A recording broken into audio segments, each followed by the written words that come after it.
मैं एक IAS officer को जानता हूँ, 2 आईपीएस को जानता हूँ।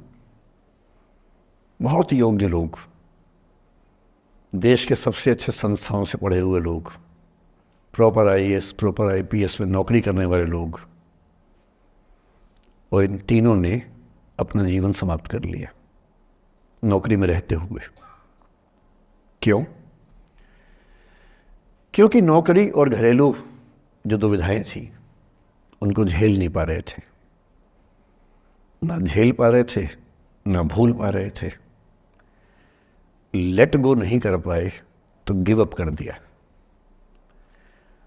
और इसलिए मुझे अक्सर लगता है कि जितनी चीज़ें हम सिखाते हैं बच्चों को, हिस्ट्री, इकोनॉमिक्स, लिटरेचर, वो सब ठीक है, उनका भी महत्व है। शायद उससे ज़्यादा महत्व इस चीज़ का है कि ये समझें कि अपने इमोशंस को कैसे मैनेज करना है। जब जीवन में ऐसा लगे कि सब खत्म हो गया है, जब जीवन में लगे कि बहुत टॉक्सिक किस्म की लाइफ हो गई है, उससे बाहर कैसे निकलें, शायद ये सबसे महत्वपूर्ण लेसन होता है जो हम सबको सीखना चाहिए।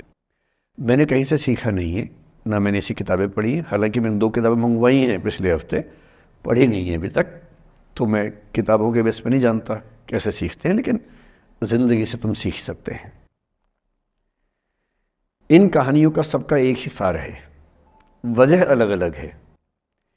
एक व्यक्ति ने इसलिए अपना जीवन समाप्त किया कि वो रिश्ता उसके हाथ से छूट रहा था। एक ने इसलिए जीवन समाप्त किया कि रिश्ता बन गया था, पर समाज के दबाव, घर के दबाव मैनेज नहीं कर पाए।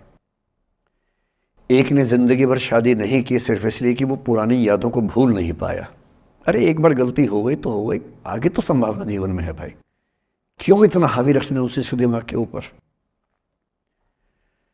कुछ लोग देश की सबसे अच्छी नौकरी में होकर हर पैमाने पर सफलता की हर कसौटी पे खरा उतरने के बाद जीवन नहीं बचा पाए, क्योंकि दूसरों की नज़र में आप बहुत सफल हो जाए, अपनी नज़र में शून्य हो, तो फिर जीवन कैसे बने, जीवन कैसे बचे।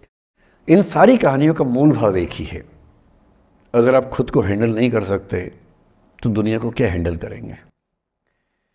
दुनिया को हैंडल करने से पहले खुद को हैंडल करना सीखना पड़ता है, और उसका सबसे आसान जो रामबाण उपाय है उसको बोलते हैं द आर्ट ऑफ लेटिंग गो, जाने दो।